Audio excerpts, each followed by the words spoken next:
Celebrating the baby boomer lifestyle. This is Boomer Life with Stirling Faux on AM 650. And welcome back to the program. On Boomer Life today, we're talking about solutions to debt problems. If you're feeling like you're on an island of financial trouble, if you have excessive debt in your life and you don't have to feel isolated or overwhelmed, there is hope, there is freedom, there's always a solution. Brett Luckin is with us. He's Vice President of Abakhan and Associates. They are proposal administrators and trustees in bankruptcy. And Brett, you've talked about the difference between a consumer proposal, which allows an indebted person to pay his or her way out of that pickle, or bankruptcy, which is the other option, in which the indebted person pays nothing. So what are the consequences, one versus the other, in terms of you down the road and your credit potential? I need to actually just put something on the table there as well. It's something that you said. In a bankruptcy, someone may potentially have to pay something. Oh, okay. Okay, so there is, in fact... well, this is important to have. Yeah, okay. There's a series of calculations which are used, and maybe we can get into that in a minute. Mm-hmm. But in terms of the differences between a bankruptcy and a proposal and how it shows on your credit rating, okay. The way that it works, if you're a first-time bankrupt, the period of your bankruptcy, which ordinarily is 9 months or 21 months, plus 6 years is how long it will show on your credit report. Okay. Okay. While in a consumer proposal, it's the period of the consumer proposal plus 3 years. So if your consumer proposal runs the maximum period, which most people's do, which is 5 years. 5 years, okay. It's 5 plus 3 years, therefore 8. Oh, so they're essentially the same. They're essentially the same. Having said that, though, of course, in a consumer proposal, you've never gone bankrupt. So if in year 9 or year 10 you were asked the question and someone were to look at your at your credit report, they would not see the proposal and you would not be answering yes to the question, have you been bankrupt? Whereas obviously in a bankruptcy, the reality is in that particular circumstances that you would have to say yes, that I had been bankrupt. I see. And I should point out that a second-time bankrupt, it sits on the credit report for 14 years after the date that you are discharged from bankruptcy. And as a second-time bankrupt, you may be bankrupt for 2 to 3 years, potentially 17 years. Right. So it's quite punitive to make the mistake twice. Well, it's interesting because people have kind of a cavalier attitude towards bankruptcy in some business circles. For example, you go out there to the Wild West in Alberta and Saskatchewan, where some of these small oil companies, they drill and sometimes something comes out and sometimes it doesn't. And if it doesn't, they go bankrupt. And by gosh, we'll try again next year. Yes. And it's just it's almost like a way of doing, if we blow it, we'll just go bankrupt and start again.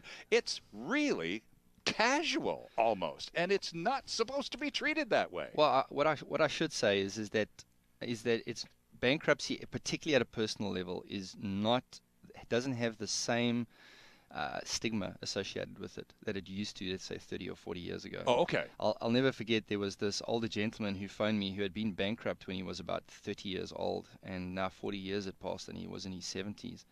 And he was adamant he was not going to go bankrupt again because he had very clear recollection of how poorly him and his family were treated 40 years ago as a result of his bankruptcy at that point in time. This is possibly one of the reasons, particularly, this is boomer life, particularly we boomers are perhaps a little more reluctant than our children to go to a bankruptcy trustee because back in the day, if you went bankrupt, it was a really negative social thing, wasn't it? Unbelievably so.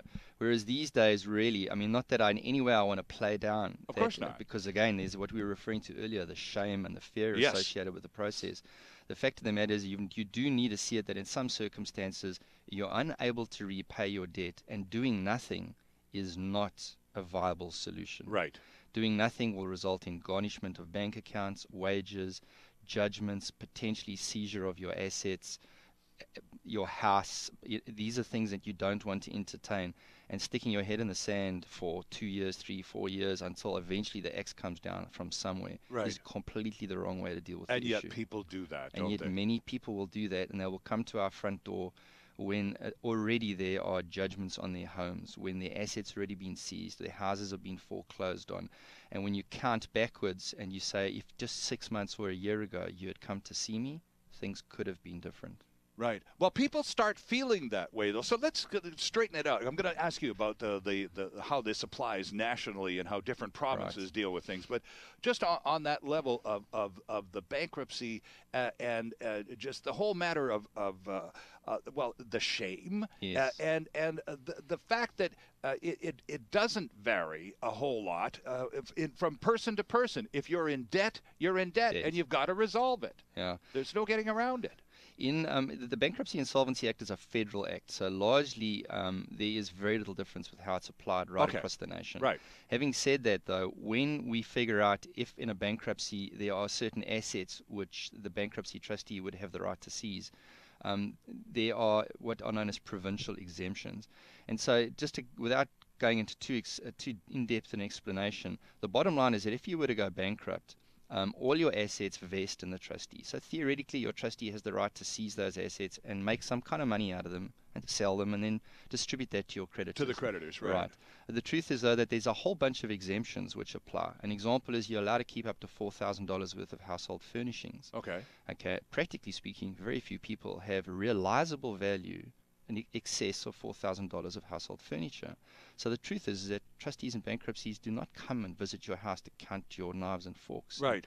And it's a myth, and it's one of the things that concerns people terribly. Well, you're coming to my house, are you going to, Well, and that's what I was going to ask you. When people come to the office sometime and they say, and you've already told us, that sometimes they go, well, gosh, Mr. Luckin, I think I have to go bankrupt. And they've been stalling it, putting it off, because in their minds, when that happens, they're going to lose their car, they're going to lose their house, they're going to be shamed out of their job. The whole thing is just going to implode. The whole house of cards is going to fall apart. And that's not the case, is it? No, it's not. And in fact, very often, if an example, the house, very many people, in fact, by and large, most people do not lose their homes. And if they do lose their homes, it's not because the trustee in bankruptcy takes it away from them, but because their cash flow means they can no longer support the mortgage payment. Right. And that, therefore, the bankruptcy really practically has nothing to do with the fact that their house is getting foreclosed on. Mm-hmm. They cannot afford to make the payments. So bankrupt, not bankrupt, you were going to lose your house. Right. So the truth is that when you go bankrupt, you don't lose your house by and large most of the time, because the bankruptcy trustee will sit down, look at the value of the home. He'll look at what the costs of sale are. He'll look at things like what mortgages are against that property. Sure. And then there's still an exemption, which in Vancouver is $12,000 and in the rest of BC is $9,000, that you're allowed to keep out of the proceeds of your house. Now, when you put all those figures together, very often there is no equity. There's no money left over. And in that situation, your trustee in bankruptcy will go, you can make the mortgage payment, and the house stays yours, and I take no interest in that. Right, okay. And many people have the automatic assumption that just because they go bankrupt, that means they're going to have to be moving out in the next month or two. And again, I think, to be fair, some of those assumptions or worries, Brett, are fed by the people who are hounding them. You told a story. We're having a coffee there just before we went on the air today, and you were telling us, because we were discussing some of the behaviors of some of these loan collectors, some of which is illegal and unethical. You told us a story about a client of yours who had gone to Asia and who had been harassed all the way to Asia and told by some guy in Canada that if you don't pay your debts, the next time you come home to Canada, we'll have you arrested at the airport. Correct. And that's just absolute nonsense. It's complete nonsense. The nature That's a lie. There was no fraud or any kinds of criminal act involved. It was literally just ordinary, normal debt. And the credit counselor, or not credit counselor, I apologize. The loan collector. The credit collector or agency or whoever that was doing it had come to the conclusion, I don't know, that this was a clever way to get this guy to pay his debt because he was out of the country. And of course he's phoning me and saying to me, is this true? Is that what's going to happen? Am I going to be arrested when I come home? I have a wife and a child. I don't want to get arrested at the airport when I arrive. And I'm just, that's nonsense. There's no way they're going to do that. But I suppose when you get to the point where you are being constantly harassed by these very aggressive debt collectors, who are pretty good at what they do and very sort of borderline in most of their behaviors, you tend to, because you're sort of beaten down and just torn up internally, it starts to sound true. They can say anything and you go, oh, gee, really? and again, as if you can get any more worried, they manage to find a way. Yeah, and they do, and they really do. They lay it on really thick. They will tell you all sorts of things. And there was an older lady the other day who was told they were going to take her house away. Yeah. And after 5 minutes with her, it was very clear there's no way on earth that we're ever going to do that to her. Just by looking at her situation, I could see that there was no way that was going to happen. But this is what she had been told, and she was older, she was single, she lived in a small trailer, and it was her only substantive possession. Right. So for her, that created an enormous amount of fear. And she was very, very stressed about a fear that was completely unfounded. When someone comes to Abakhan and Associates, and you have offices all over the province, and in our immediate listening area, they're in Victoria, in Surrey, and in Vancouver, when they come into the office and they say, I'm being threatened daily. These people are going to take away everything I own.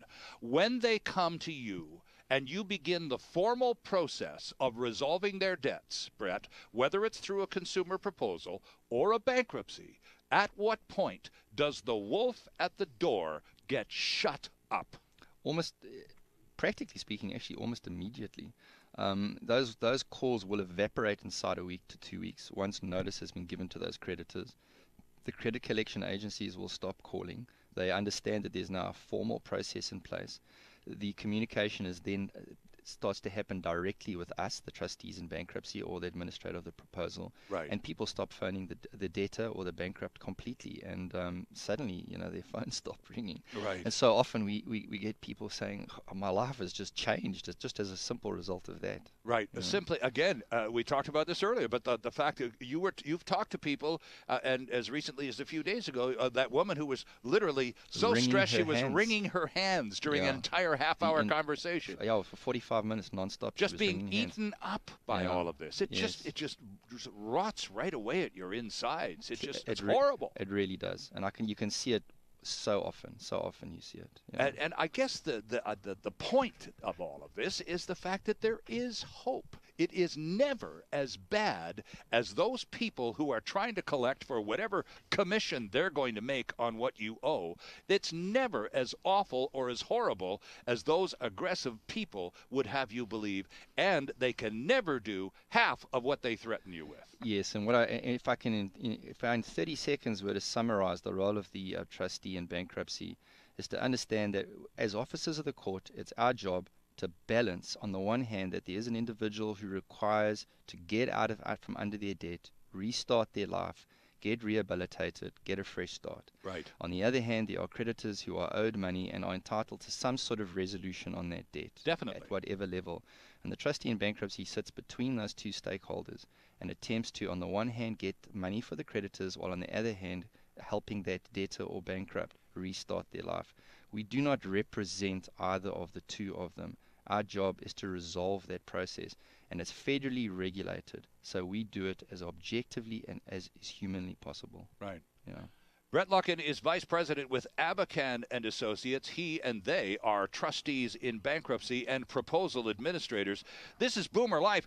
We do highly recommend you pay a visit to moneytroubles.ca. That's the website for Abakhan and Associates. Terrific resource. And even if you're taking some comfort from the conversation that Brett and I are having, you'll find a little bit more at moneytroubles.ca. And Brett and I will be back after this.